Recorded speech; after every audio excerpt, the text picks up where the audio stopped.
mu nekk un éternel recommencement. Man sama xalaat mooy d'abord c'est le modèle qu'il faut changer maanaam pour man dañoo war a boole ADPME boole DER boole bureau de mise à niveau boole bépp structure bu yëngatu ci financement des petites et moyennes entreprises ak entrepreneuriat def ko muy benn agence bu mag tudde ko agence de promotion de l'entrepreneuriat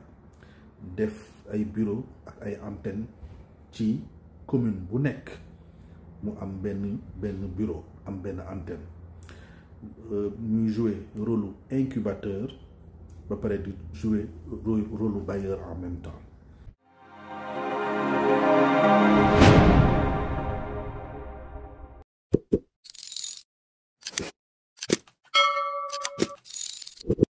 ADPME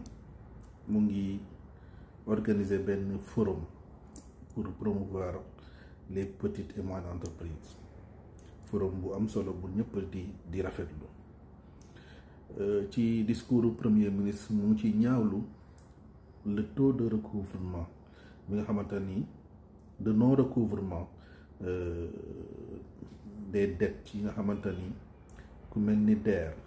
am na ko maanaam nga financer nit kooku du rembourser financement bi donc mu nekk benn problème bu am solo boo xamante ni chaque fois état yi dañuy ñëw di financer mais duñ gis ne financement yi ñuy def am na njëriñ ci population bi am na finalité mu nekk un éternel recommencement. Man sama xalaat mooy d'abord c'est le modèle qu'il faut changer maanaam pour man dañoo war a boole ADPME boole DER boole bureau de mise à niveau boole bépp structure bu yëngatu ci financement des petites et moyennes entreprises ak entrepreneuriat def ko muy benn agence bu mag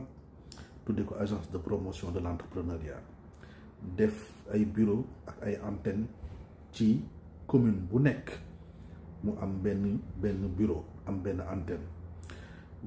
ñuy jouer rôle incubateur ba pare di jouer rôle bailleur en même temps ci naka mooy bu ñu placer benn antenne ci benn commune bépp porteur de projet yow amal idée projet rek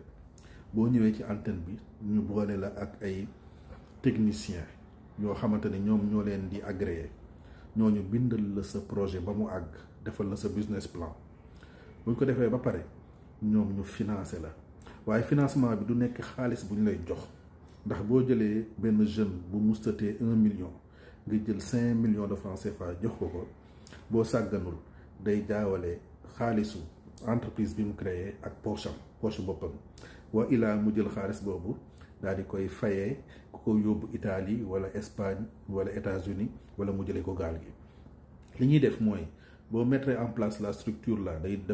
incuber l'entreprise du jeune bu ko defee da koy xaalis jeune bi du laal xaalis ndax ci biir structure bi day am comptable moom moo koy gérer xaalis bi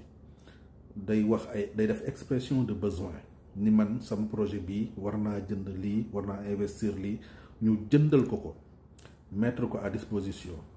aménager ko entreprise am ba pare di ko suivre avec un fonds de roulement boo xamante ni comptable bi moo koy gérer moom bu jaayee dafay am benn ci compte lañ koy virer mën na nekk ci compte boo xamante ne ak mobile banking lay nekk wala compte ci banque du coup moom salaire am rek lay jot ak salaire u employé mi léegi nag bu demee ba entreprise am bi rentable nga xamante ne atteindre le seuil de rentabilité mu tasanteeg moom mu xam business bi nan lay doxee bu boobaa ñu génne ko ci entreprise yi ñuy incubé ba pare bàyyi ko mu voler de ses propres ailes loolu pour man mooy modèle bi gën nga xamante ne da ngay accompagner jeune bi ba entreprise am àgg à maturité nga xamante ni business am dina rentable mu mën a demal boppam nga incubé yeneen moroomam bu boobaa problème mu remboursement xaalis dootul am bu boobaa problème mu jox nit xaalis mu jële ko gaal gi dootul am te bu boobaa dinañ am retombée yu am solo